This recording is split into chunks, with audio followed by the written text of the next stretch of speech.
We may have a new fundraising opportunity for the WPRA. How many people would like a DVD of that? Avram, that was really great. And now you get to come up and lead our panel discussion. So here to take us through the rest of the evening is the person responsible for both that video and this evening's panel discussion, Avram Gold. Thank you, Blaine. Well, Blaine was a hard act to follow. I'm going to be reading more than he did. So I'm just going to start. Ladies and gentlemen, our master of ceremonies tonight was Blaine Kavanaugh, WPRA's longtime treasurer and the go-to guy for Calm, Cool, and Collected. Blaine hosted our meetings, Meet the Candidates program the last time we congregated here, and we just had to have him back. So thank you, Blaine, as always.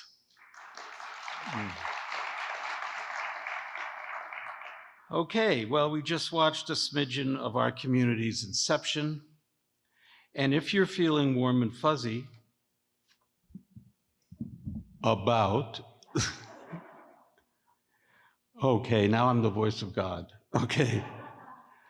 So if you're feeling warm and fuzzy about Pasadena right now, you should be. As our former mayor, Terry Tornick, once told me, we're a small town, but we play big. And then that concept never left me, and I'm certainly not alone about that. So back in January, Dan Beal suggested that perhaps this year's annual meeting presentation should focus on the successes and achievements of our crown city, rather than address the myriad of social challenges that simply cannot improve in any short amount of time. The board agreed, and Dan asked me to look into what we could bring to light and celebrate about our city. Well, we all know, or rather assume, that exciting things are happening at Caltech, JPL, the Arts Center, and other local academic institutions. So I started looking there first, and then I discovered our own entrepreneurial brain pool named Innovate Pasadena, which then led me to local past and current tech symposiums, interviews, panel discussions, parked all over YouTube. And quite frankly, I was blown away to learn that our city of 140,000 plus residents is home to many, and I mean many, tech firms and science startups and inventions and medical research and new internet platforms and applications that people like you and me never hear about until they become commercially relevant and then are astutely guided into our personal lives by the panelists speaking to us tonight and others like them around the world. So this program is special. We're privileged to be in the company of 4 visionaries that make good things happen, and they're going to tell us how they do it and why we should be excited about the tech revolution percolating right where we live. Julie, Aaron, Holly, and Robbie, would you please come up here and take a seat with me at the table?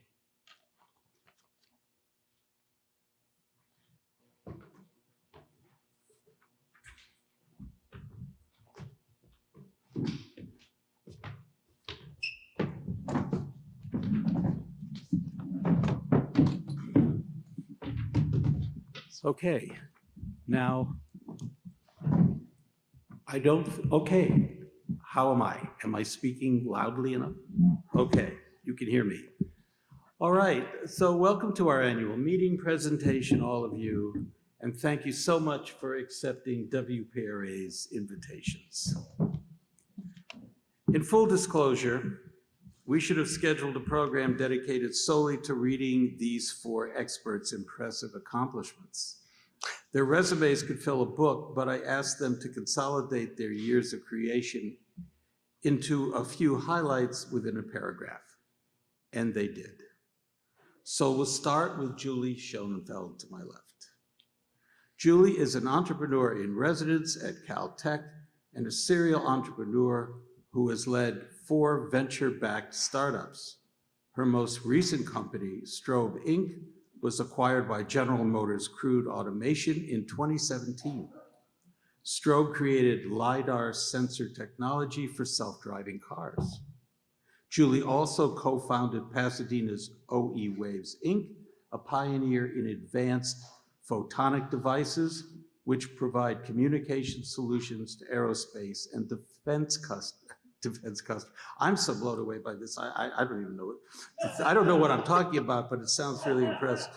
Anyway, Julie holds a Bachelor's of Science in Engineering from Tufts University and an MBA from Harvard Business School. Next is Aaron Fike. Aaron moved to Pasadena in 2002 after completing 2 master's degrees at MIT. Since then, he has been the founder or co-founder of 6 companies, all in the clean energy sector, as well as being an integral part of launching an X Prize for clean energy. He now runs Thin Line Capital, a seed stage venture capital fund, where he is founder and managing partner. Thin Line invests in energy technology companies focused on addressing climate change and participating in the clean energy revolution. Obviously, something all important to all of us. As well, Aaron has been on the board of Innovate Pasadena, KidSpace Children's Museum, and Math Academy, all local science and technology-focused organizations. Wow. Sitting next to Aaron on his left is Holly Kuhn. Holly is Vice President of Science and Technology at Alexandria Real Estate Equities and also Alexandria Venture Investments, the company's strategic venture capital platform. In her role, Dr. Kuhn oversees venture investments, tenant underwriting, and business development in Alexandria's San Diego and Greater Los Angeles clusters. Through Alexandria Ventures Investments, Dr. Kuhn has led and manages more than 25 early and growth stage Southern California life science investments spanning therapeutics, research tools, and molecular diagnostics. Dr. Kuhn holds a PhD in systems biology from Harvard University and was a Church Scholar at Cambridge University. She earned her Bachelor of Science degree at Harvey Mudd College, just like me. And finally, guarding the far end of the table is Mr. Robbie Knock. Robbie is an entrepreneur and educator dedicated to creative innovation and mission-driven organizations. He is the Associate VP of Entrepreneurship and an assistant professor in the Humanities and Science of Art Center. His work connects art and design to business and technology, fostering founders, collaborators, and partnerships. He currently serves on the executive committee for the Caltech Entrepreneurs Forum, the board of directors for Innovate Pasadena, and is the co-chair of the Creative Advisory Board for the Mayor of Los Angeles. Robbie earned a Master's of Art in English Literature from the University of Edinburgh and another Master's in Art and Technology from the California Institute of the Arts. I'm feeling like I don't belong at this table. Anyway, these 4 panelists are an amazing collection of accomplishments and expertise. Let's show our appreciation for their participation with a round of applause.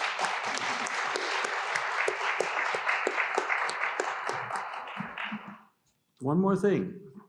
Before we jump into the tech topics, one more person deserves a huge shout out, and that man is District 7 Councilman Andy Wilson, who is co-founder of Innovate Pasadena and is executive director of the nonprofit Alliance of Southern California Innovation, which funds high-tech and life science startups.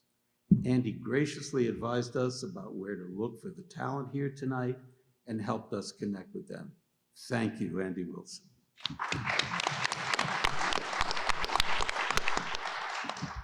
All right, let's jump into the questions. And I'll start by rotating number one down through the table. Julie, you're first. You're an entrepreneur in residence in physical sciences at Caltech. We'd be very interested in hearing exactly what that's about and how it benefits everybody. Great. Well, good evening, everyone, and it's a pleasure to be here. I've been a resident of West Pasadena for the last 27 years, so I'm excited to be part of a program like this. When you take out a blank piece of paper and you write down an idea and you then turn that into a company, that's a pretty extraordinary thing to do. And I've done it 4 times. But when I was finished doing that, I thought, who can benefit from the skill that I've learned for these 4 different times of getting companies off the ground? And I happened to be having lunch with the director of the Office of Tech Transfer at Caltech, Fred Farina, and he said, why don't you come on board and become our entrepreneur in residence? And what I do is I work with professors who are doing research and help them decide if what they're doing is commercializable. Could it be turned into a company? And if it can be turned into a company, I help them make that happen. So it's really great because there's not a lot of demand for the things I know unless you're really going to take out a piece of paper and start a company. And I just happen to find all those people at Caltech. So at any given moment at Caltech, as the entrepreneur in residence, we're nursing about 40 different ideas. Now, there are tons of ideas at Caltech, but 40 that could become companies. You know, Caltech, you may or may not know, has the highest ratio of IP filings, intellectual property filings, per faculty member of any university. So we have a lot of very, very exciting activity going on. So at any one time, we're looking at 40 different ideas. Half of them are in the medical or the life sciences field, and the other half are in what we call the physical sciences field. So life sciences startups include new types of drugs and therapeutics and different kinds of medical devices.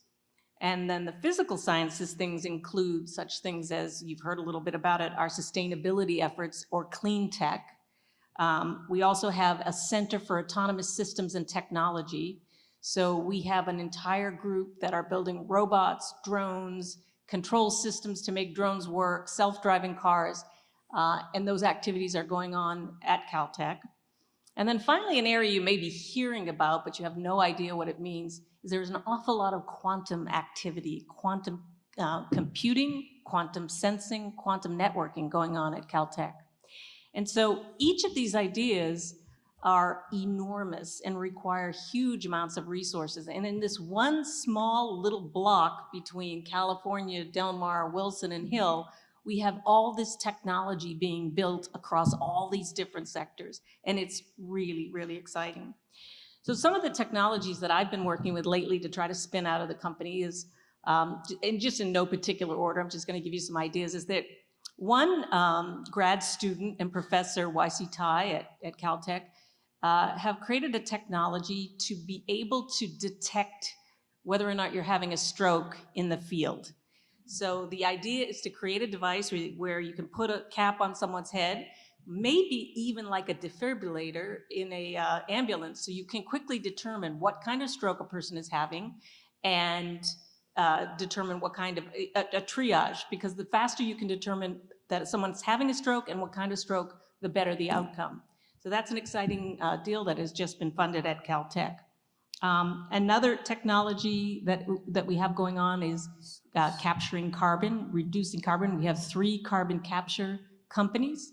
We have a new type of battery company being built. And then in the drone area, we have a company called Tufan out of Maury Garib's lab that is creating heavy lift drones.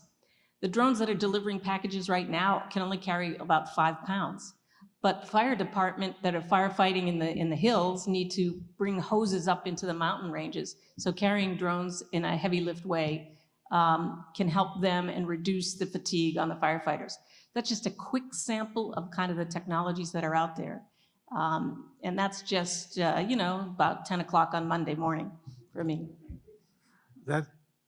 As I'm listening to all of this, I'm beginning to think that these these things that you're talking about 5 years from now are going to be in our world. Yes. And that's exciting because they're all positive changes. And we all need a lot of positive changes right now. And you're an exciting place to be. And I'm so happy you came here tonight. Aaron Fike, tell us about the exciting companies you're focused in on with Thinline. So I moved here 20 years ago, as you mentioned, from grad school. And my whole career has been dedicated to renewable energy, electric vehicles. There's a company started by a Caltech alum based in Monrovia called AeroVironment that designed the EV1 electric vehicle for General Motors in the 90s. And that's what brought me to Pasadena. I chose to live in Pasadena rather than Monrovia, and I'm glad I made that decision. But my entire career has been focused around clean energy. And this is going back to 1993 when I presented in Florida on hydrogen fuel cells, partly because of the work that was being done here in Los Angeles. Los Angeles had a policy of 2% electric vehicles by 2002 and 10% by 2010. You will note that both 2002 and 2010 came and went without that milestone being made. However, California has had other policies which have led the world: 10% renewable energy by 2010, 20% by 2020, and then they updated it to 33% by 2020, and all three of those metrics were wildly exceeded. And so I knew this is a place where I wanted to be to work on what I was passionate about, which was decarbonizing the global economy. And this was certainly long before it was as well known as it is today. I launched an X Prize for energy in the environment, and then I spent a dozen years working with Bill Gross at Idea Lab to start a number of companies in the solar and energy storage space. And so after doing all that, one of the key things with technology-driven businesses are very different from other small businesses. If you want to start a Quiznos restaurant, or if you want to start a dry cleaner, or any kind of low cash, relatively, startup hurdle, and then very rapidly making money, those kind of businesses can be served by the SBA, the Small Business Association. They can be served by various small business loans. Technology companies tend to go for years before they can earn any revenue.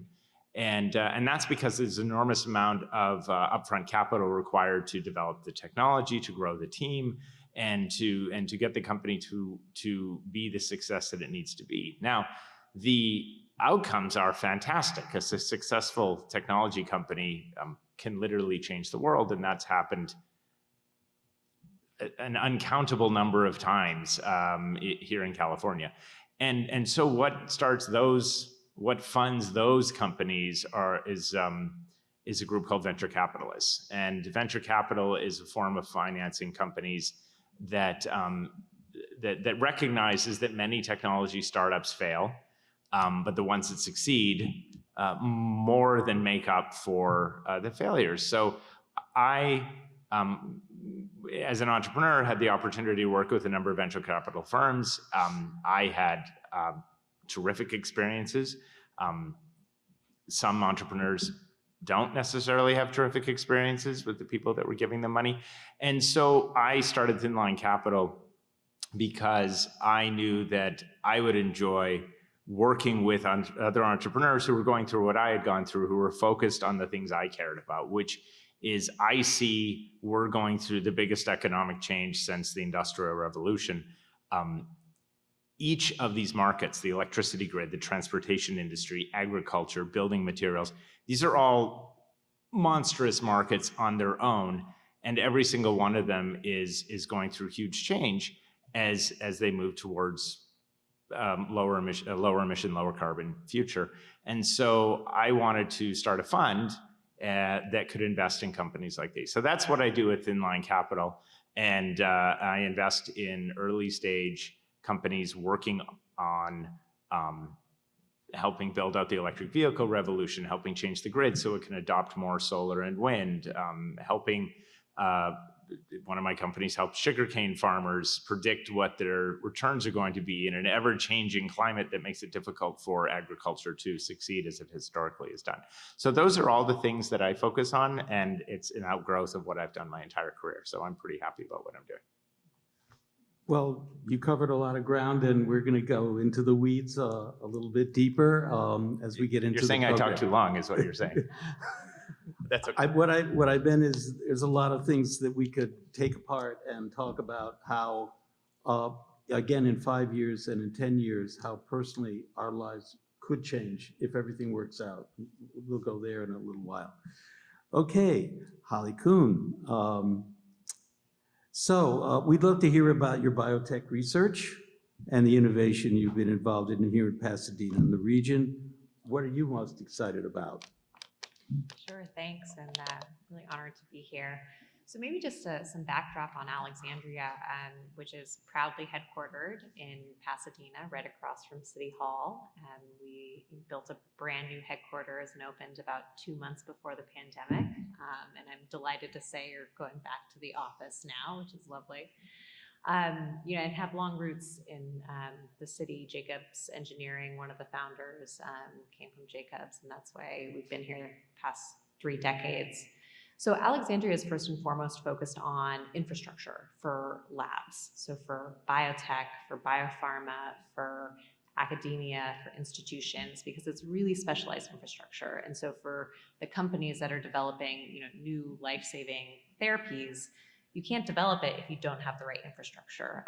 It's not something you can do in your garage, or at least I'd recommend that you do in your garage. So that's really our focus. We have about 30 million square feet operating across the country, another 20 million in development.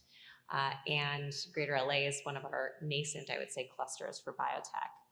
One thing we think about a lot is how clusters converge. And so if you think of Boston or San Francisco, which has really become these innovation hubs for biotech, and there's 4 main pillars that we see when we're looking at a cluster. So it's innovation, location, talent, and capital. And when I think about Pasadena and the folks sitting right here, I think what's amazing is that you kind of have that convergence, right? You have innovation from folks like Caltech and what Julie's doing. You have risk capital, right? Clean tech, but there's others working in life science and other areas. And you have this synergy, I think, in location in terms of kind of creative. You have to bring together a creative set of both small companies, large companies to make these clusters really thrive. So, what I'm really excited about over the next coming years is working with institutions like Caltech and others to help bring more biotech to the area. There's a lot of, as Julie mentioned, a lot of really amazing companies that are spinning out.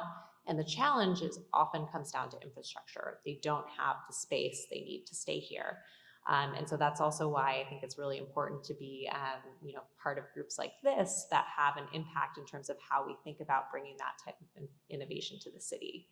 And then I think, last, just to kind of bring it home in terms of my day-to-day role, one thing we're really proud about at Alexandria is how we support companies on the ground. We have about a $2 billion fund that invests venture capital, similar to what Aaron talked about in life science companies. So I oversee all of our Southern California investments, and it's a real privilege to speak to entrepreneurs day in and day out that are working to develop new therapies, to, at the end of the day, make folks' lives better.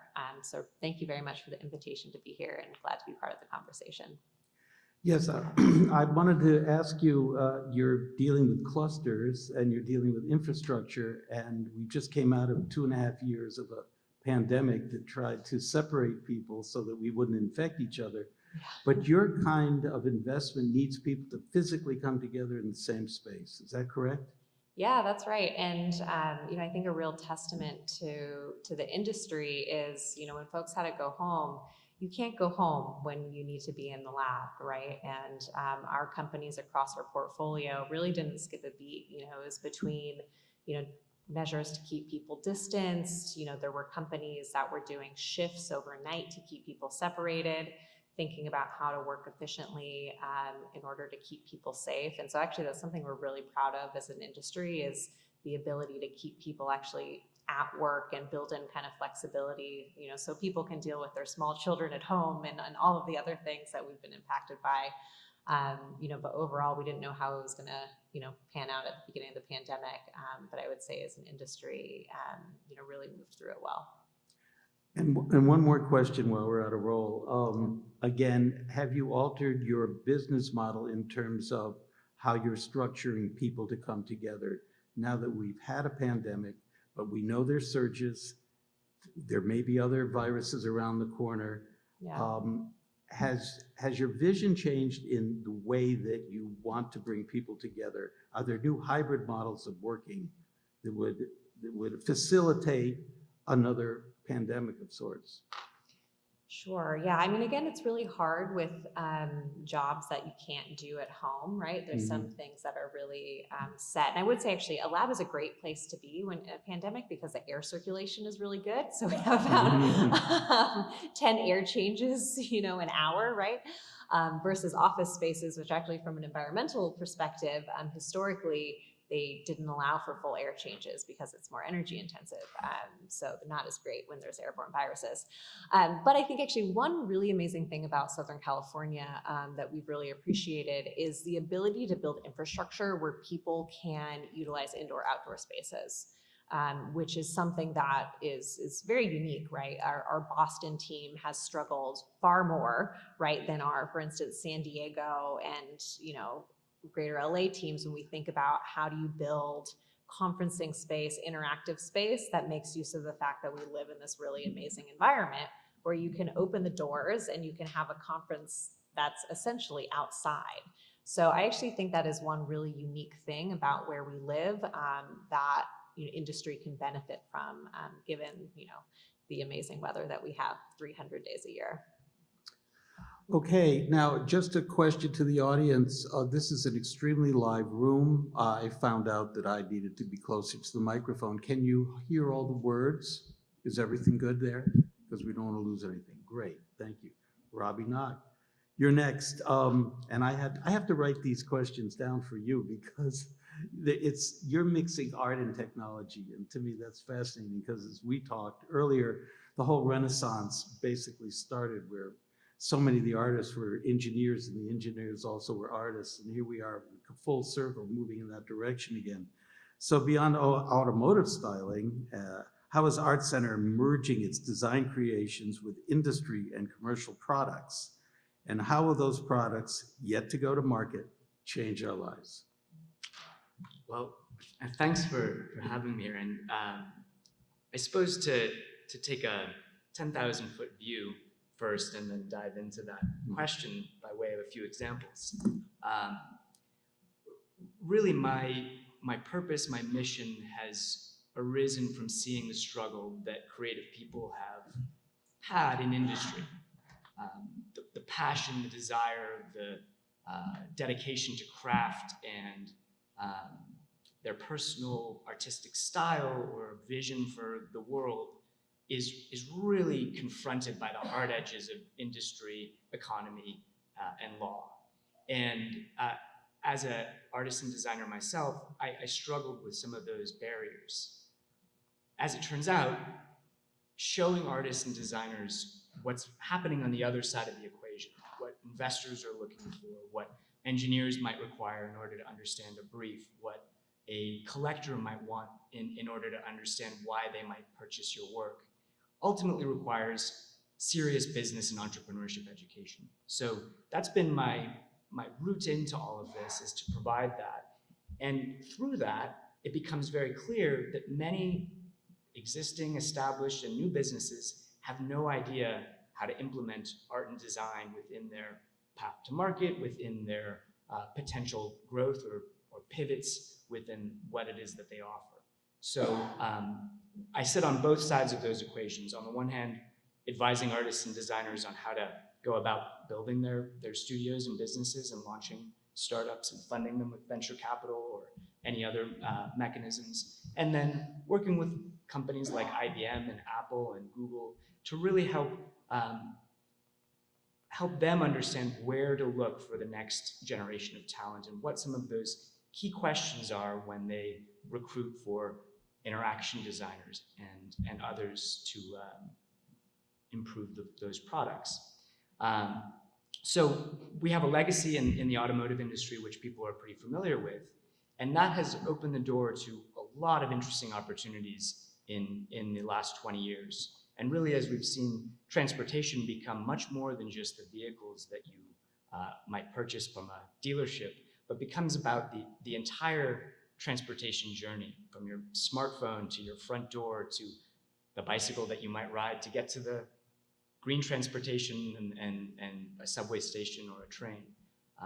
And that systems approach comes through everything. So to sort of tie it back to Julie and Holly and Aaron here, a couple of examples. One is through Tufun and their collaboration with the city of Los Angeles and Urban Movement Labs in order to understand how to implement some of these rapid response technologies through drones and the ability to put out a fire. And that collaboration has required engineers, designers, transportation experts, and planners in order to understand how to prototype and pilot something that affects public space, private space, has a high amount of risk, has a huge amount of reward, and requires that collaborative, multidisciplinary approach. So folks from the Art Center Network are very deeply involved in that collaboration. To speak about the science and research world briefly, the Salk Institute has always been a huge motivator for me. And thinking about how the architecture, the design of that building has enabled some of the most transformative innovations in the last 100 years is kind of a metaphor for the way in which design can impact and improve the results for some of this deep research. And we have students that are very interested in that. What is the technology and toolkit for a modern day scientist, and how can they work with artificial intelligence and machine learning in order to free up their hands and minds to do the very important, very delicate, specific tasks that they might be undertaking. So that's where we come into the mix. We're really about, on the one hand, how things are used, what you might do with something, and on the other hand, about, well, really what it looks like, and does that invite a question or a use itself. So that's what brings me here. Thank you. Following up with that, we've heard this saying many, many times, form follows function.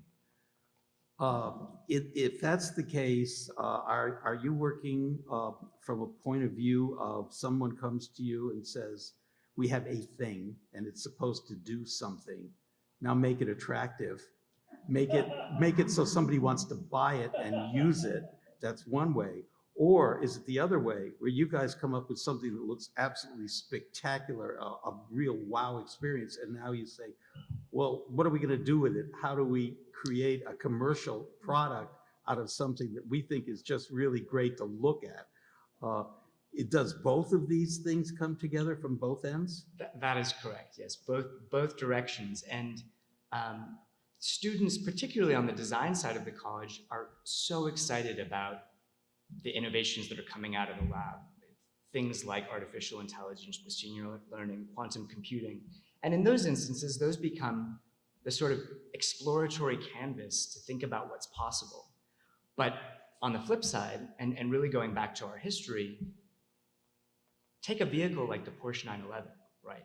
That's something that has improved incrementally and very slowly over time, that has really fit within a particular design parameter.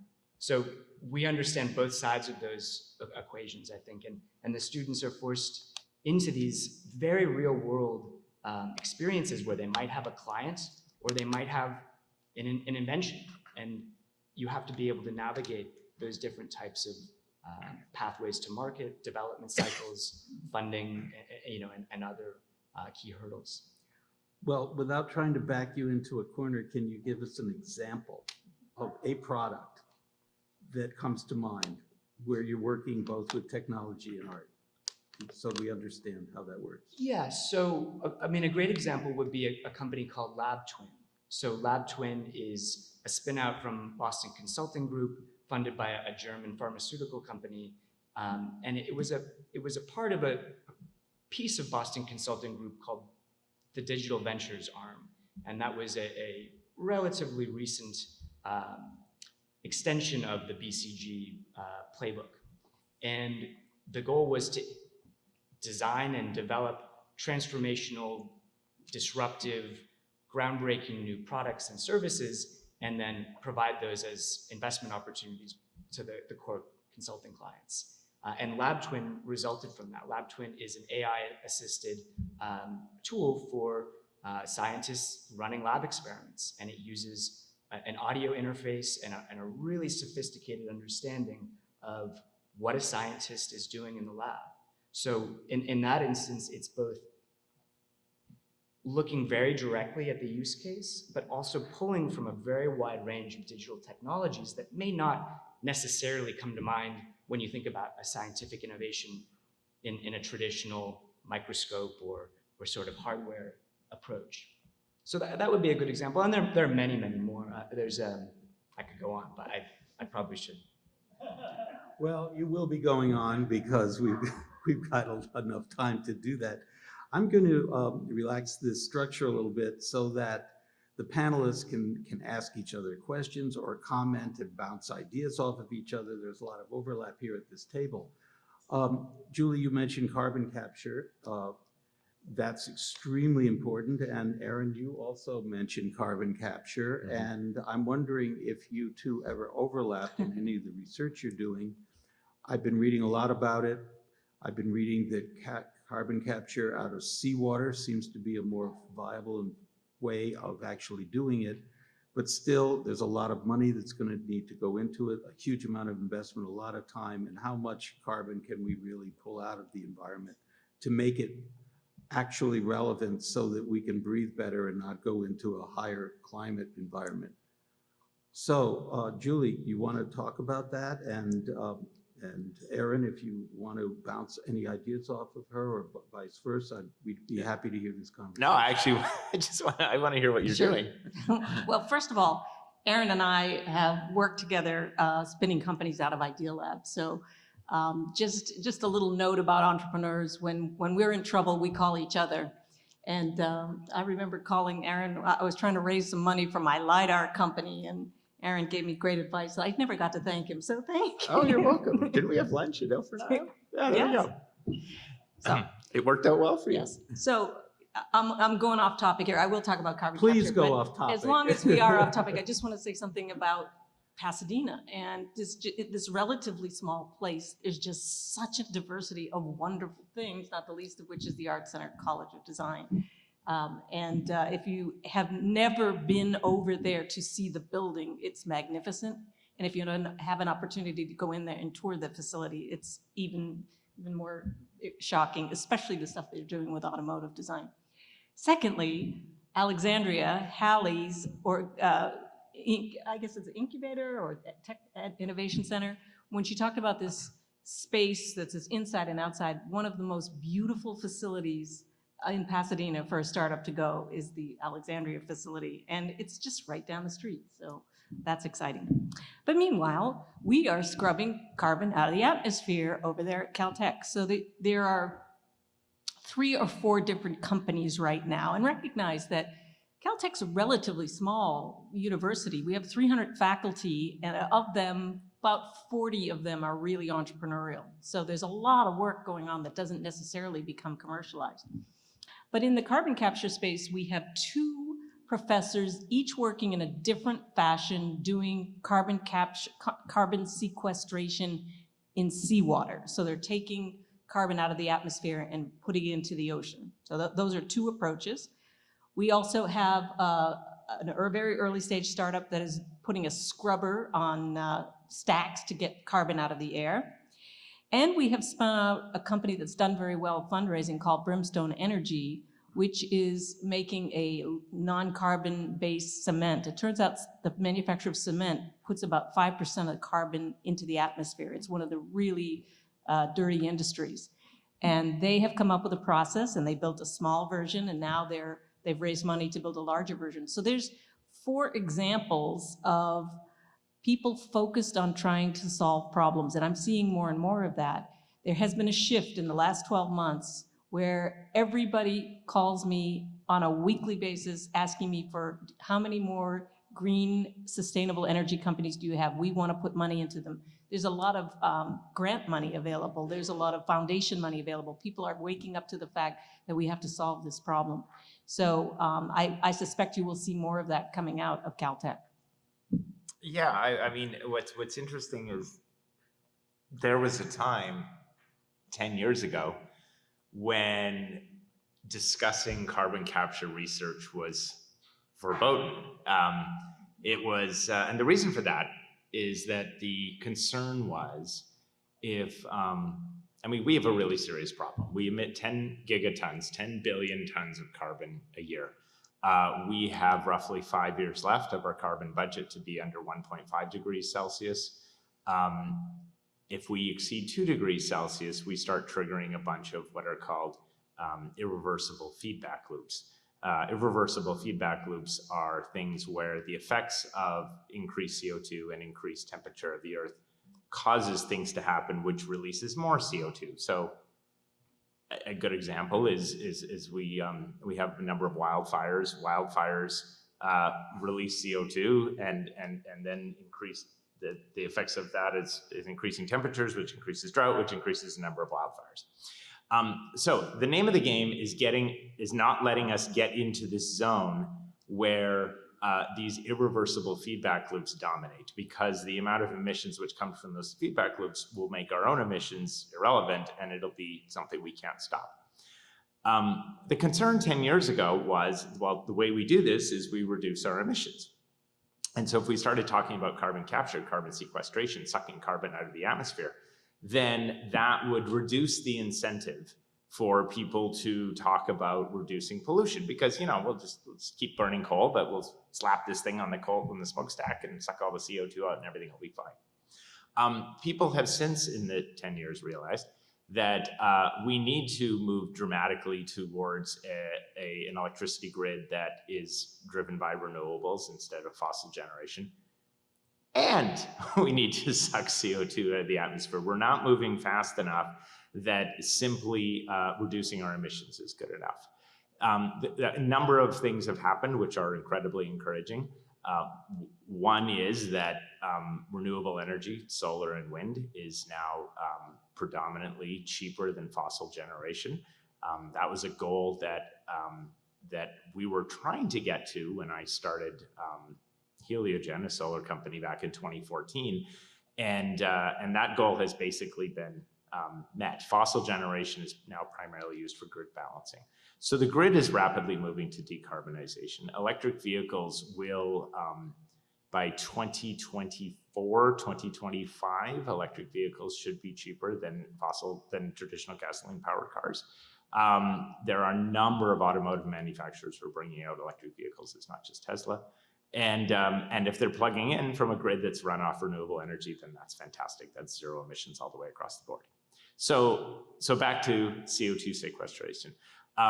What has happened there is pretty fascinating, because there are a number of companies that have made progress in what is called flue gas capture, where you go to a coal plant or a factory or something and you capture the CO2 directly from the flue gas. The advantages there, the concentration of the CO2 at the flue gas is extremely high because it's literally the exhaust pipe. The downside is there's a bunch of other stuff in the flue gas that can contaminate and foul the equipment. And so a number of companies have looked at what's called direct air capture. And direct air capture is literally sucking the CO2 just out of the air. And the advantages for that are you can put those anywhere because the atmosphere itself provides the CO2. The downside is the concentration of CO2 in the atmosphere is very thin, so you have to move. It's around 420 parts per million. By the way, when I did my undergrad work, it was 360 parts per million, so we really moved the needle in my lifetime. But a direct air capture, even though you have to move a lot of air to suck out CO2, has become much more viable, and there are a number of companies working on it. And then one of the things is interesting is that A huge sink for CO2 today is the ocean. The CO2 we emit doesn't immediately go into the atmosphere. A lot of it ends up in the ocean. And so if you suck CO2 out of seawater, that's just as good from an accounting point of view. If you can suck it out of CO2 water and sequester it, then that allows for the oceans to suck up more CO2. And it's the concentration of CO2 in the oceans is much higher than that of the air. So there's so much activity happening now in this space, which literally 10 years ago was difficult to talk about, much less to talk about the advances that are happening, that I'm incredibly encouraged because that concern that people had that progress in CO2 sequestration would have negative incentives, would have the wrong incentives. That's not happening. Everything that needs to happen is happening at the same time, and that's super encouraging. So that's so in a nutshell, do you think the world will be able to meet its climate goals 10 to 15 years from now? Do you think we'll be able to go into green enough energy that we can at least stop the climate from getting hotter and hotter, and then we can still keep living here in Southern California? I think it's going to be unbelievably expensive if you're a company not meeting your climate goals. I think it's going to be a really good economic decision to decarbonize. I think it's going to be the lowest cost path. I think that there will come a time, probably in 15 to 20 years, when owning an internal combustion engine vehicle is as socially acceptable as smoking. And smoking, also, I got to see within my lifetime how that changed from the way it was to the way it is now. And so a phrase which I have never found out to properly attribute this to, or at least I've found 4 different people to attribute it to, which I think is great, is human beings tend to overestimate what can happen in the short term and dramatically underestimate what can happen in the long term. And long term, 10 years is a long time, but it's amazing how it's not. And so that's my opinion. That's good news. Let's just keep pushing for this. And I can tell you, talking about smoking, my wife and I just returned from Europe, and we were surprised to find out that at least in Spain, in the big cities that we were in, and in Italy, hardly anybody was smoking out in the streets. And 4 years ago, that wasn't the case. So miracles do happen. We're going to get to a lot of topics, especially things in age-related diseases, but Julie, you mentioned something very interesting. You mentioned concrete. Mm-hmm. And one of the things that I learned about concrete while investigating anything that's supposed to change in the future was that it's a substance that's used more than anything else in the world to build with, and it creates more unnecessary carbon in the process. And so there's a lot of science going in on how to create new kinds of concrete, and concrete that doesn't have to be replaced. So one of the things that I found out is there's concrete that's organically self-healing. And there's also another kind of product. It's a polymer concrete made from desert sand and recycled plastics that's now being developed. And I'm just curious if you, like me, get on YouTube and type in what exciting things are happening in the future to connect with other things going on around the world. Well, I sort of feel like that's my job every day. And the concrete one is sort of interesting because you're taking a brand new approach to creating a material that's been used for hundreds, since the Romans, yeah, thousands of years. Yeah. So one of the things is that the building industry is one of the few that are kind of still operate in the old-fashioned ways.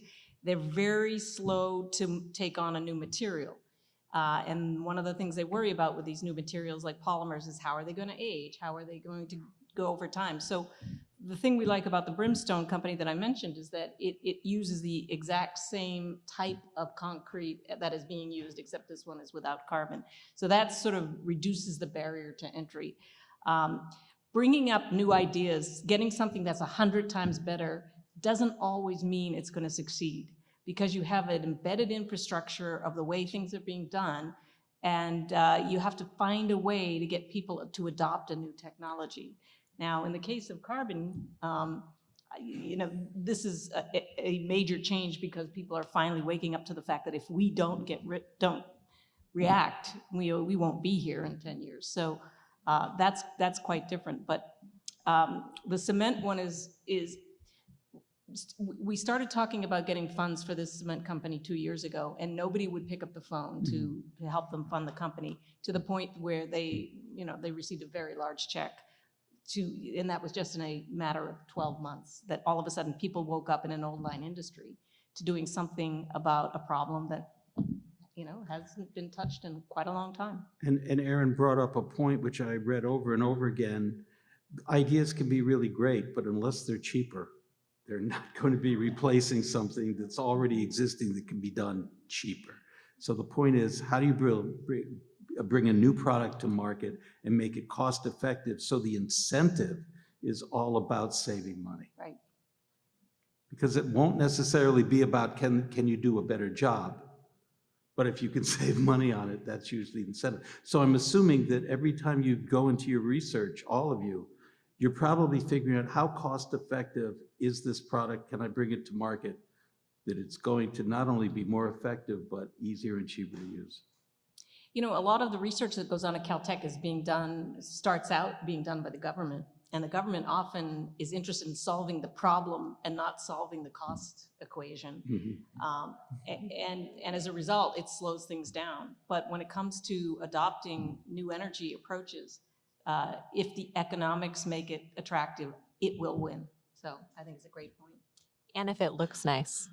Go ahead. Jump on in this. By the way, anytime you want to make a comment, jump in. Fair, Please do. Nest, the example I think you should have said, well, I mean, it's a great example, but another really good one is Nest, which is thermostat, which is, competing against the beige Honeywell box. That was the default.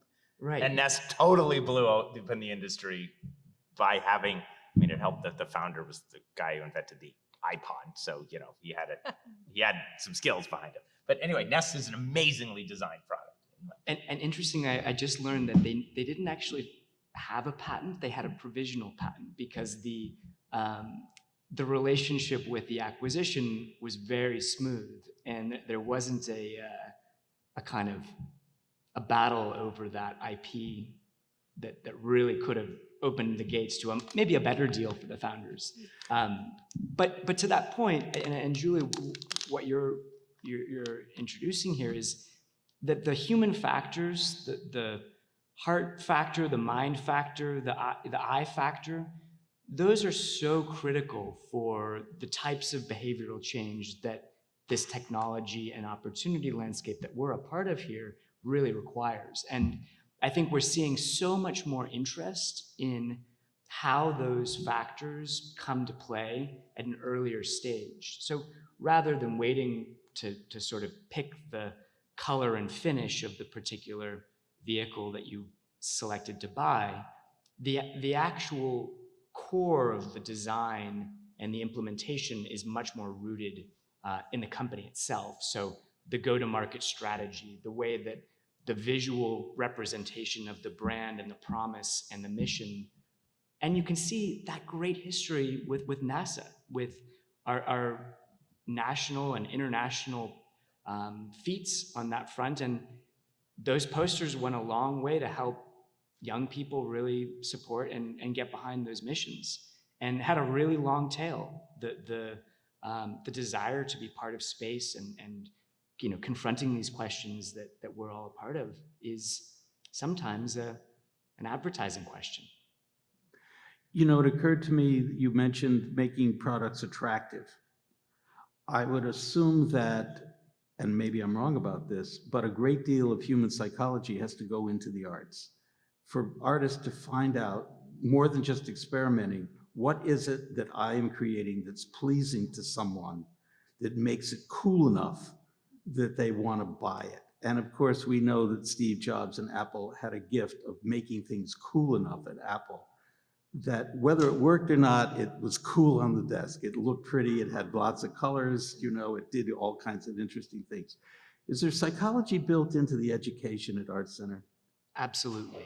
So the balance really comes in through design research and through pulling from traditional customer research and interviews and surveys and going out and asking questions, but also really more strategic and technical research that comes from ethnography and other ways of understanding behavior and group dynamics. So that's becoming probably one of the most sought after job functions within a lot of these mature technology companies. So they can't hire enough design researchers, and we haven't moved this far yet, but those kinds of signals are easy for Art Center to absorb and create programming around that particular function. So expect to see something around design research in the future. Design research, okay. Well, I think a good example of this is, so with electric vehicles, battery performance has driven their adoption. As batteries become better and cheaper, electric vehicles make a lot of sense. But Honda had the Insight and Toyota had the Prius, and neither one of them was a design that anyone would necessarily say was attractive. You can say it. you could say it's iconic in that people recognized what a Prius looked like, but a Prius and the Insight in particular were designed to be aerodynamically efficient because the batteries weren't very good. It needed as much range as possible, and the Insight looked, I mean, heck, the tires, the hubcaps were smooth because they were trying to, and so what Tesla did, which was really amazing, is they designed a really sexy car. I mean, the Tesla Roadster was a Lotus body, which looked phenomenal, and then the Model S, and now even the Model 3, and of course the range and the performance has gone along with that, but it's pretty astonishing how, and so this is what I think is fascinating, and this is why I'm super excited about startups, is that a startup company doesn't have any legacy baggage. A startup company isn't worried about cutting into their profit margins of their F-150 division, although I shouldn't pick on Ford because they've actually, their two biggest brands, the F-150 and the Mustang, are both being electrified, so Ford's going big in a really big way. But BMW, which, should have design chops, came out with the i3. And I don't know if you know what the i3 looks like, but it kind of looks like a pig crushed with big snort. Like, it looks terrible. And now they also have the i8, which is an electric car, which looks amazing. But you sort of feel that BMW said, well, if we make this too good, people will stop buying our other cars, which actually make money. And Tesla was the only automotive manufacturer that didn't have any other cars. They could focus entirely on making their electric vehicles amazing. And what brought me here, like I said, was a company that designed the EV1 for GM. And GM killed the EV1. There's a movie, Who Killed the Electric Car? A bunch of people I worked with are in that movie, right? And GM had rational incentives organizationally to act in one way or another, but those rational incentives resulted in them having a huge advantage in electric vehicles and throwing it all away. And so I feel that design is such a great differentiator. It's not just, oh, okay, we've increased watt hours per kilogram by 10% or whatever. Tesla doesn't make batteries. Tesla buys batteries from Panasonic. Tesla makes really amazing looking cars. And now they have unlocked an industry that Ford is got they're coming out with the Mustang electrified. They've come out with the F-150 Lightning, but it was led by a design change. It wasn't led by a better battery, and I think that's such a fascinating case study of how design works. Well, and just a shout out to Franz von Holzhausen, who is the lead designer for all of Elon Musk's products. So from those early days of Tesla to the Optimus and the Starlink and many others. So there is that intention, and I think a lot of opportunity lies in looking at where there hasn't been that design approach. I'm particularly interested in the biotech space and the long timeline for FDA approval and all of the hurdles and how some of these design tools can come to bear in that process. Yeah, I mean, that came to mind as you guys were thinking of this. And I think maybe also one tangent before getting to that is just how much healthcare is kind of entering the home, right? In terms of really being able to take control of your own health and how much design really plays into that. A great example, and some of you in the room may have used one, but there's something called the Q from Q Health, which is a COVID test, and they hired a product designer from Apple who built this just beautiful, flawless, very, like, you want to use it. Like, who wants to take a COVID test, right? But I'm like, oh, this is beautiful. I'll stick this cartridge in, right? But I think it goes a long way to not only have something that is aesthetically pleasing, but it's also user-friendly. And I think there are industries like biotech and healthcare, which are, I think, a little bit behind the 8 ball and starting to realize that the psychology of the product design impacts how people adopt, whatever it is, even taking daily medicine, right? There's a lot of companies in the digital health space that are thinking about, okay, the days of having, the pill box from Monday through Sunday, right? We still have 40% of individuals who aren't compliant in terms of taking their meds every day. So that's clearly not working, right? And so what are the ways that we can integrate different types of design tools, different types of technologies to ensure that people take their meds, which would go a long way from the perspective of both saving healthcare costs and also keeping people healthy, right? So I think there's a lot of different interplay. I think with respect to biotech and how we think about development of new therapies, there's so much I could dig into, but I think a lot of it, technology is becoming more and more automated. And in the process of developing new medicines, every time you develop a medicine, it's totally bespoke, right? One question we get is like, oh, are you going to see this lab of the future where you don't need people and they can just, hit a button and create a new drug, which is never going to happen because the tools that you need are just so diverse, right? Walk into a lab at Caltech and walk into another lab in Caltech, and sure, they have the same looking benches, but the equipment on those benches completely different, right? And you have to use all of these different tools. But I think the design of those tools really does matter. And how you think about integrating them is really important to the kind of the efficiency and the engineering aspects of creating new therapies. So, I think there's a lot that goes into that. And I think the last point, to some of the points said here, I think inspiring people to work on what they do every day, a lot of that has to do with the buildings that they're in and the space that they're in. So I think that's the other factor that I think plays into this all, is that physical space, impacts kind of, how people do their job day in and day out and are inspired.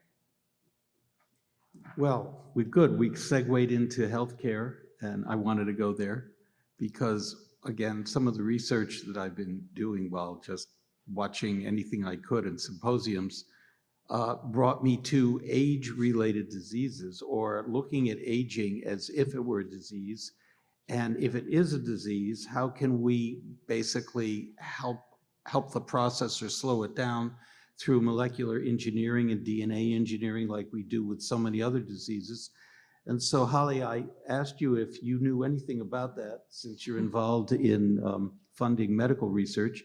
Is there anything you can tell us about what you're involved in age-related diseases? Sure. I mean, I think first to say, when you say aging or age-related diseases, cut out. Can you guys hear me?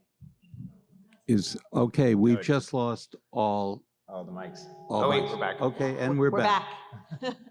Great. Yeah. So what I was saying, when you think about aging and age-related diseases, it's kind of a catch-all term for all diseases, right? Like in some ways, when you think about cancer, heart disease, all of them have to do with cells going wrong in some way, which is a natural part of how we age. And so I think one of the most exciting areas of research, and there's a number of companies that we're investors in or part of our tenant portfolios, are companies that are thinking about how do you take a cell that has kind of the characteristics of being an older cell and how do you make it into a younger cell. And so, one of these processes is called induced pluripotent stem cells. So stem cells are cells that can turn into a variety of other different cells, right? You think of it as kind of the master that can then turn into a skin cell or a heart cell or a neuron.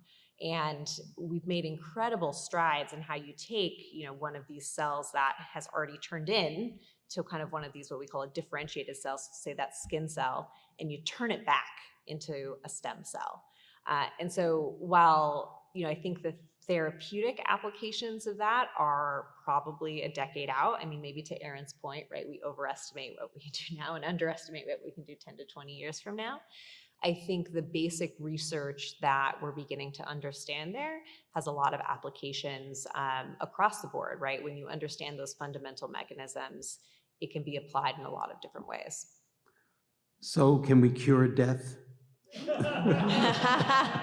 I feel like that's more of a philosophical question. And if we could, would we want to?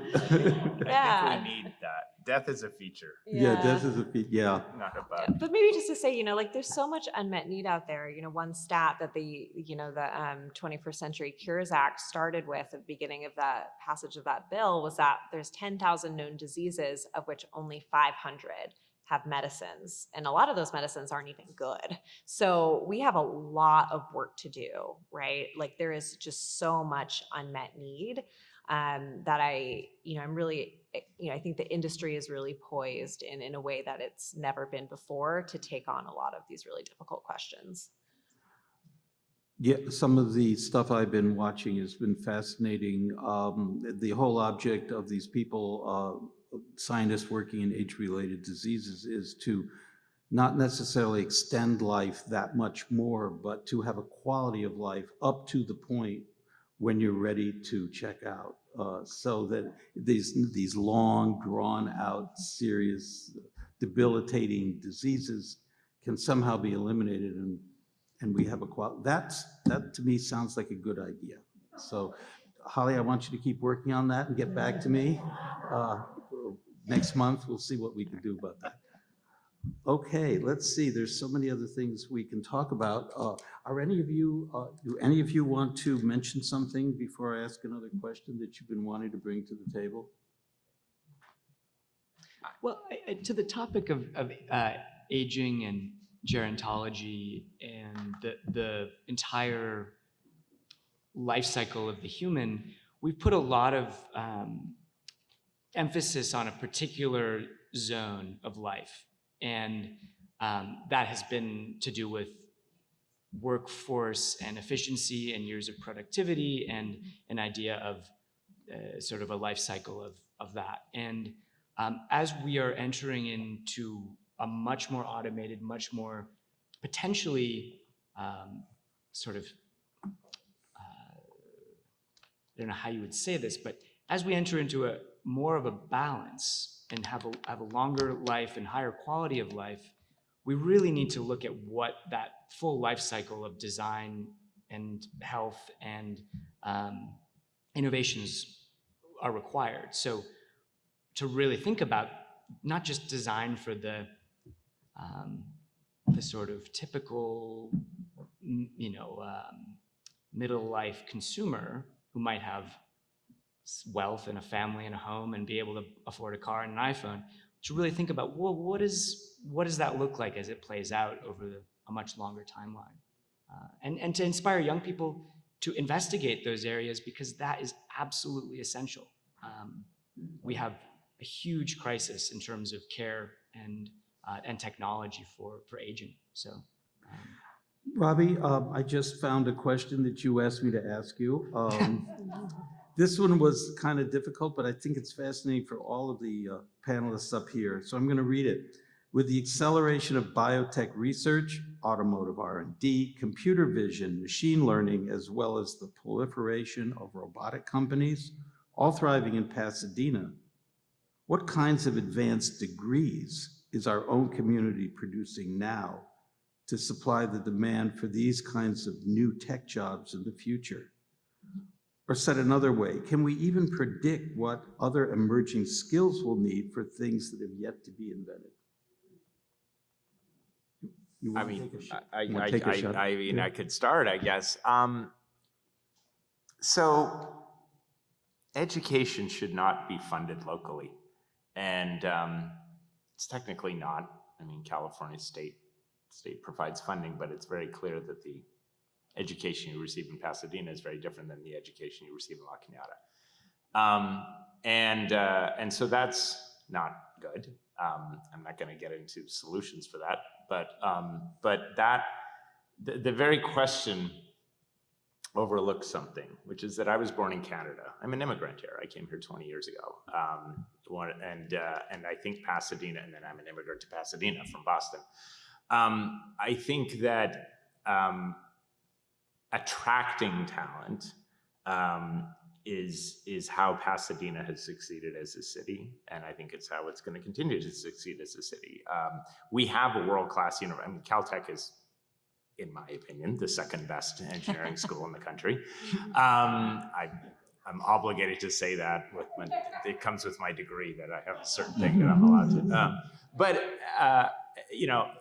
Caltech does not educate people for Pasadena. Caltech educates people for the world, and MIT educates people for the world, and the University of Washington educates people for the world. And so I don't necessarily, I mean, we're blessed with Art Center and Caltech, but that's not, I mean, we're right here. We can benefit from that, and more than other places would. But I think the real thing to keep in mind is, how do you attract talent to a city? I mean, your video, which was, by the way, fantastic, talked about more people came and we accommodated them. And I think that is education and training and recognizing skills for the future is paramount. But Pasadena will continue to attract MIT alumni. Pasadena will continue to attract talent from everywhere else, and that is its strength. And I think that's one of the strengths of the U.S. I can tell you this from someone who came here. So that's sort of my opinion of how things need to be. So I have a little bit of a reverse feeling, because I love Pasadena, and I moved to Pasadena from Boston because my husband was a scientist at Jet Propulsion Labs. And I was an entrepreneur in the tech industry, and I was looking for a job in the area. And at the time, there weren't that many companies being built around Pasadena. And so I was so excited when Innovate Pasadena got started, because I started to feel like we need to get more companies going. And Bill Gross at Idea Lab, he came up with a bunch of internet companies back in the early 2000s. And when search engines came out, Bill figured out how to make money with a search engine. He figured out that if somebody was searching for a word, you could throw them an ad for that particular idea. And that was one of the biggest successes. And so the strangest thing happened in the early 2000s is, if you went around looking for people who understood how to do internet advertising, there were tons of them in Pasadena, because Bill had a very successful company that did internet advertising. So what I have found is the greatest talent that is pouring out of universities like Caltech and USC and UCLA is getting exhausted up to Silicon Valley. People are coming here and robbing us of our greatest talent. And that's because we don't have as many companies for them to go to. We don't have a Facebook down here. We don't have a watch which companies I say. So for me, my goal, and one of the reasons why I'm so passionate about spinning companies out, is because that's the way to make this place even more vibrant. And the next generation of technologies that are coming out, they should be here in Southern California, not up in Silicon Valley. So the next generation of computing is going to be quantum computing. And I can't tell you if it's 10 years, 20 years, 30 years out. But right now, we are doing at Caltech what, the early days of IBM back in the 50s. And Lots and labs. Yeah, we're doing those at Caltech. And so 10 years from now, why can't Pasadena become Quantum Valley or Quantum Arroyo. Qubit Valley? Because we have all the underpinnings, we have the talent, and so we are spinning out a couple of little companies in that area. But to create, Hallie said, to create an ecosystem, you have to have capital, innovation, location, and talent. And we're starting to build the talent, and the capital is starting to flow. So maybe the next Great Valley will be here in San Gabriel. Yes, Well, we have a question from the audience.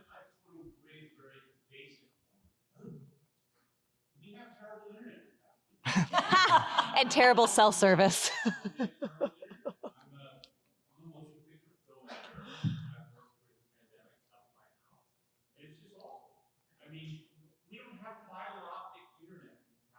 We do. It runs through. It just is not available. It runs through Pasadena. It's just it's not. You can't quite get that feed yet.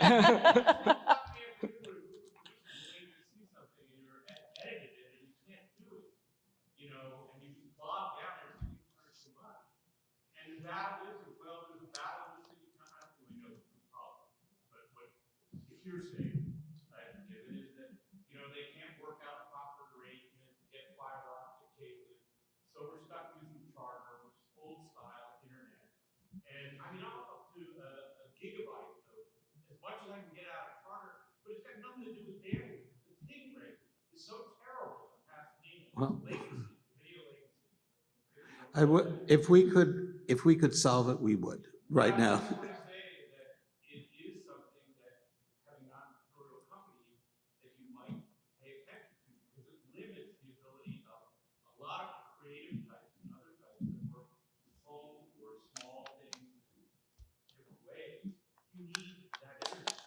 Well, Thanks for yes. that. Thanks for that Yeah. perspective. Okay. And you may want to know that I am actually working on a spin out from Jet Propulsion Labs called Chasqui, and they're creating an all optical network that uses space technologies and will have the kind of bandwidth and performance that you're talking about. The problem with it, Okay. well, it goes. Let you lead.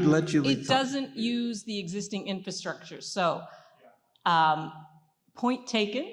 And I will share that information with this company. And so we're looking at the value proposition of if this network, because it can't operate in bad weather, but if this network were just incredibly fast and always on, but wasn't always reliable at 100% of the time, would that be useful to you? I'm doing my Market research? Yeah. Okay. Market research from the panel. You know,